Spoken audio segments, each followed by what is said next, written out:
പറയാൻ മറന്നുപോയി. ഇന്നേ രാവിലെ എഴുന്നേറ്റപ്പോ അച്ഛൻ കിടന്ന സ്ഥലത്ത് കുറച്ച് ചോര ഉണ്ട്. അച്ഛനോടൊന്ന് ചോദിച്ചേക്കണേ മക്കളെ, എന്തെങ്കിലും വയ്യാഴ്മ ഉണ്ടോന്ന് ആർക്കറിയാം. ഞാൻ ചോദിച്ചൊന്നും പറയുമില്ല. മോളെ നീ ഞാൻ പറഞ്ഞത് വല്ലതും കേട്ടോ? കേട്ടോമ്മ. അതെ, അച്ഛന്റെ മൂക്കില് ഒരു കുരു വന്നിരുന്നു. അത് ചിലപ്പോ പഴുത്തിട്ടുണ്ടാവും. അപ്പൊ ആശുപത്രി കാണിക്കണ്ടേത്? ഇന്ന് തന്നെ കൊണ്ടുപോയി കാണിക്കാം. കാണിക്കണം കേട്ടോ.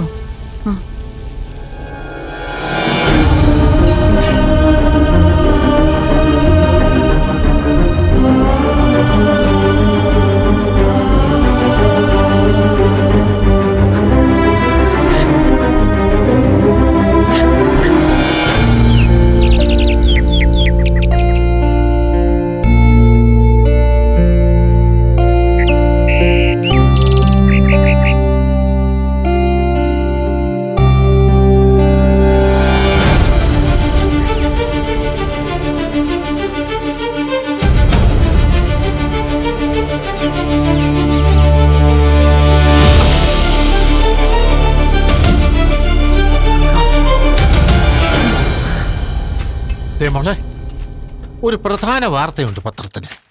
ദേ നോക്കി നോക്കി.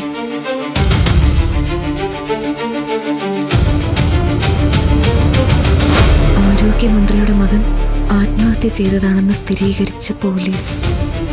ഞാൻ വായിച്ചുതരാം. ആരോഗ്യമന്ത്രിയുടെ മകൻ ആത്മഹത്യ ചെയ്തതാണെന്ന് സ്ഥിരീകരിച്ച് പോലീസ്.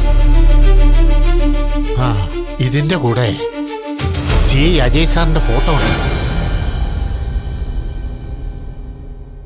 കഴിഞ്ഞ 4 വർഷമായി കൊലപാതകമെന്ന് സംശയിച്ചിരുന്ന കേസ് എല്ലാ തെളിവുകളോടും കൂടി CI അജയ് മാധവൻ ആത്മഹത്യയെന്ന് സ്ഥിരീകരിച്ചു.